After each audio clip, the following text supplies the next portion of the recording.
Oh, wait. Have you ever played any games? Car games, chess games, like The Sims? No. Computer games. Mainly The Last of Us. No. Do you know what it is?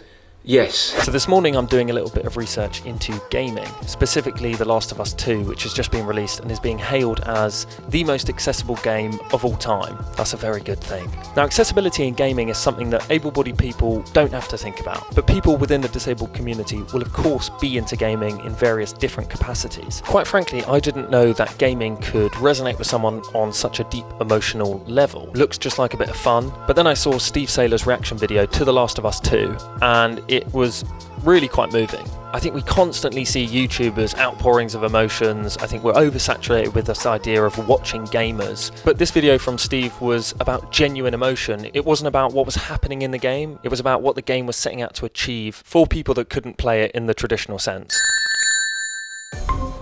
Martin. But we're talking about accessibility in gaming. It's something that's totally like doable now with the technology. For the last 10, 15 years I've not played as much, but literally 3 weeks ago I went to have a go on my PS3. My condition does progress, like I get weaker over time, so I was struggling a bit with some of the buttons. So I found a charity called Special Effect, and I've had a couple of consultations, and they're all funded from donations and other ways. The service to disabled people like myself is free, and any of the higher tech or adapted equipment is loaned out for free, so there's no extra cost to the disabled person for kind of getting some new knowledge or even getting some new equipment. And so for me, it's literally the last month been a learning curve that you can remap controls. Those buttons and areas that you can do better can be more prominent control. I mean, I've not played on The Last of Us, but it's been all over my social media. It's going to be, we look at this game as sort of how crap it was for a lot of accessibility before.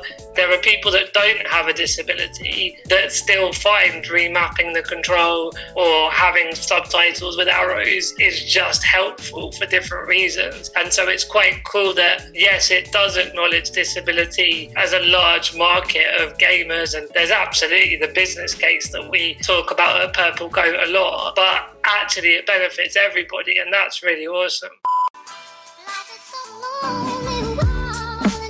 So I've cycled out to Stratford on this blazing hot day. Yes, I'm wearing a vest, don't judge me, please. I need a tan. And it's funny, we're talking about gaming today. I think with this weather, this is the most un-gamery-like weather you can possibly have. But what do I know? I don't game. When there's big money involved, I'm sure that people game in all weathers. But we're gonna get the facts from Frankie Hobbs, who knows a lot about gaming.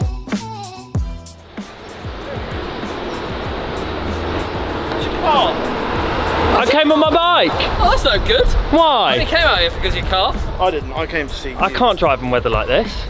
You've got a convertible car. That is true, but I'm trying to be kind to Mother Nature. I didn't know that you were expecting the car. I wasn't. But you weren't expecting me, I suppose. I wasn't expecting you, and you've also said don't come to Stratford unless the car is customised. That's true. Which the process is ongoing. You've got a budget application in, I see. I've costed everything up over the past. You've ever put together an actual business case, and it's for a customisation of a car. Is this a good day to talk about gaming? You know what it is? Big news in the gaming world, obviously, with Mixer, etc. Yeah. Oh, they've gone down, and they've. I'm not quite sure what the deal is, because Facebook Gaming is now Mixer. Mixer is now Facebook Gaming, but Mixer isn't owned by Facebook, it's owned by Microsoft, and there doesn't seem to be any buyout. And so Ninja, who went under a year ago to Mixer from Twitch, he's been paid out in full, 30 million quid. He gets to renegotiate as well. Facebook offered him $60 million and he turned it down. Like, why wouldn't you turn it down? He just made 30 million quid by doing nothing. Because you can have 60 million. What else is happening in the gaming world? Last of Us has dropped. It's the continuation of games becoming like movies. So this game has been touted as like the most accessible game of all time. So basically if you're like visually impaired, you can change the contrast of the players and the screen, and you can do all kinds of things. You and I wouldn't play games even thinking about those features. It's all about making it available for everyone, and we're living in a world where in the last few weeks at least, I think we're all starting to become a bit more conscious that there are many different types of people in this world and they all have different needs. It's great that games companies can provide something that's not just universal. And it's also bit of money. You know, obviously it's great to include everyone, it's fantastic, but it's not just that. There is a commercial aspect to it. You can make money from them, and I think they want to be marketed to. They want to spend their money. Purple Pound is strong, and if they can invest in it, then they're going to reap rewards. Were you expecting someone else? I just wasn't expecting you.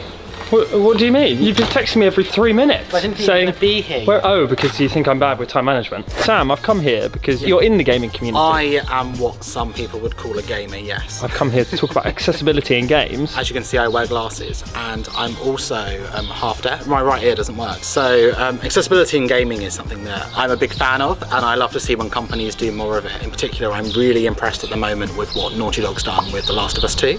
I've always found that gaming is in itself a very accessible hobby. It's one that anyone can get involved with due to the absolute plethora of games that are out there, the different styles, different ways of playing. It's something for everyone. But Exactly. I never thought that if you're visually impaired, that you might have trouble actually seeing what's going on. So when you say visually impaired, you're thinking you can't see, but it goes beyond that. Like, think about how many games there are that have different colours, where the screen will flash or you'll have notification. Right, well, how would you play those games if you're colourblind? I think The Last of Us 2 is using sort of colour for the characters in different ways. Well, what's fantastic about what The Last of Us 2 has done is it's taken what's very traditional in PC gaming, particularly MMOs, massively multiplayer games, RPGs, where they have all this accessibility feature, colorblind modes, subtitling, the ability to change font size, and they've actually introduced it into a modern AAA blockbuster release. The Last of Us 2 is actually a game that anyone can play and experience. Why do you think they've done it? Obviously, like, it's great and it's something that we all applaud. Is there a commercial aspect Well, to this? 100%. There's always going to be a commercial aspect behind it, and I believe it's the ethos behind the Purple Goat agency that we launched. People with disabilities are still people, and as people, they're still potential customers. If you don't include features in your game, which means that everyone can play them, then you are limiting your potential audience. So what Naughty Dog have done here is gone, right, here's The Last of Us 2. This is going to be phenomenal. It's going to make us a hell of a lot of money. How can it make even more money? And they've invested the time by reaching out to those communities,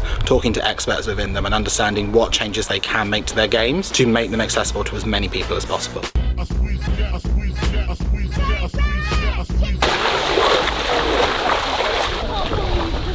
Got to have a quick dip in the marshes. Nice end to the day.